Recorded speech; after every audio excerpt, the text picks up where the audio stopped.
আজকে ডাকসু নির্বাচনকে কেন্দ্র করে নানা ধরনের অনিয়ম এবং নানান ধরনের কারচুপির যে ঘটনা সেটা আপনাদের দৃষ্টিগোচর হয়েছে। এর মধ্যে কয়েকটি ঘটনাকে আলাদা আলাদা করে বলা খুব জরুরি। প্রথমত এইটা বলা খুবই জরুরি যে আমরা দেখতে পেয়েছি যে আপনার অমর একুশে হলে কিভাবে করে আসলে যেই ব্যালট ছিল সেই ব্যালটগুলি শিক্ষকদের কর্তৃক আগে থেকে ভরাট করে সেগুলোকে পূরণ করে আপনার যে বাক্স সে বাক্সতে ভর্তি করার কর্মকাণ্ড সম্পাদিত হয়েছে। এর বাইরেও আমরা দেখতে পেয়েছি কেমন করে রোকেয়া হলে আগে থেকেই আপনার ভিপি এবং জিএস পদে এস এম ফরহাদ এবং সাদিক কায়েমের যে নাম সেই নাম বসিয়ে দিয়ে তারপর ব্যালট শিক্ষার্থীদের কাছে দেওয়া হয়েছে। এছাড়া আমরা দেখতে পেয়েছি শহীদুল্লাহ হলে শিবিরের পূরণ করে রাখা যে লিস্ট সেই লিস্ট ভোটার কেন্দ্রের ভিতরে অর্থাৎ যেখানে মানুষ ভোট দিতে যান সেখানে আগে থেকে রেখে দেওয়ার ঘটনা ঘটেছে। এবং এর বাইরেও আমরা ভুয়া ভোটারের কয়েকটি ঘটনা দেখতে পেয়েছি। আমরা আরো অনেকগুলি ঘটনা দেখতে পেয়েছি যেখানে আমাদের প্রতিরোধ পর্ষদের ক্যান্ডিডেট সহ অনেককেই আসলে বিভিন্ন রকম জ্যামিং এর মধ্য দিয়ে বা বিভিন্ন রকম ব্লকেটের মধ্য দিয়ে তাদের যে ন্যায্য প্রচারণা সেই ন্যায্য প্রচারণা করতে দেওয়া হয়নি। সেই দিক থেকে নির্বাচনে নানাবিধ আপনার যে অনিয়ম বা কারচুপির ঘটনা সেই কারচুপির ঘটনা দৃশ্যমান রয়েছে। তবে আমি যেই কথাটি বলার জন্য প্রধানত লাইভটি করছি সেটি হচ্ছে আমি গভীরভাবে ধন্যবাদ জানাতে চাই আবাসিক অনাবাসিক মিলিয়ে সেই সকল শিক্ষার্থীদেরকে যারা আমাদের ডাকে সাড়া দিয়ে আজকে ব্যাপকভাবে ভোট প্রদান করেছেন এবং আমরা একটা অত্যন্ত হাই টার্ন আউটের যে নির্বাচন সেই নির্বাচন দেখতে পেয়েছি।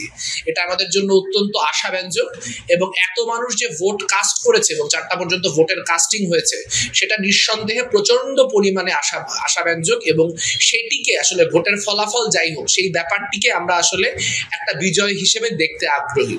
কিন্তু আমরা দেখতে পাচ্ছি যে ভোট গণনাকে কেন্দ্র করেও এক ধরনের ধোঁয়াশা সৃষ্টি হয়েছে। আমরা দেখতে পেয়েছি ভোট গণনার সময় একাধিক কেন্দ্রে সাদিক কায়েম এবং শিবিরের অন্যান্য প্রার্থীরা সেখানে যে উপস্থিত হয়েছে এবং আমরা দেখতে পেয়েছি একাধিক জায়গায় এলইডি লাইট নষ্ট হয়ে যাওয়ার মতো ঘটনা ঘটেছে এবং সেটি আসলে টেকনিক্যাল ফেলিয়ার হিসেবে ধরা হয়েছে। আমরা যখন এই মুহূর্তে কথা বলছি সেই মুহূর্তে ভোটের যে কাউন্টিং সেই কাউন্টিং অব্যাহত রয়েছে। সেই কাউন্টিংকে কেন্দ্র করে নানান রকম ডিসইনফরমেশন এবং গুজব রয়েছে। আমরা নিশ্চিত নই এই ডিসইনফরমেশন এবং গুজবের যে অবস্থা তা কেমন। আমি ইতিমধ্যে লাইভটি করতে করতে খবর পাচ্ছি যে বিশ্ববিদ্যালয় ক্লাবের যে সিচুয়েশন সেই সিচুয়েশন ভালো না। অর্থাৎ একাধিক জায়গায় আপনার ভোট কাউন্টের ক্ষেত্রে যে নিয়ম কানুনগুলো মেনটেন করার কথা সেই নিয়ম কানুনগুলো মেনটেন করা হচ্ছে না। আমরা শিক্ষার্থীদেরকে ধন্যবাদ জানাই, তবে একই সঙ্গে আমরা বলতে চাই ভোট কাউন্টিং এর ক্ষেত্রে কোনো ধরনের অনিয়ম বা ব্যত্যয় যদি ঘটানো হয় তাহলে তা বিশ্ববিদ্যালয়ের যে শিক্ষার্থী সমাজ তা মেনে নিবে না। একই সঙ্গে যেই মুহূর্তে মনোযোগটা দেওয়া উচিত ছিল ভোট কাউন্টিং এ সেই সময় ভোট কাউন্টিং এর ব্যাপারে মনোযোগ না দিয়ে যারা অস্থিতিশীলতা সৃষ্টি করছেন তাদেরকেও বিশ্ববিদ্যালয়ের শিক্ষার্থীরা খুব ইতিবাচকভাবে নিচ্ছেন বলে মনে হচ্ছে না। আমরা একটা ব্যাপার স্পষ্ট করে দিতে চাই যে ভোট কাউন্টিং এর ব্যাপারে কোনো ধরনের অনিয়ম বরদাস্ত করা হবে না।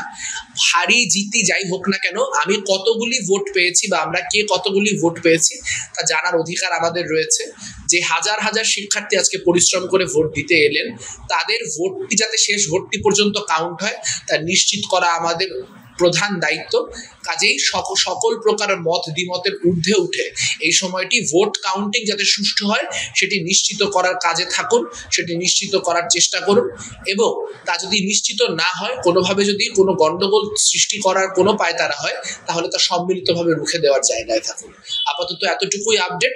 পরবর্তীতে এই বিষয়ে আমাদের পর্ষদের তরফ থেকে আরো ডিটেল জানানো হবে, এইটুকু বলে রাখলাম।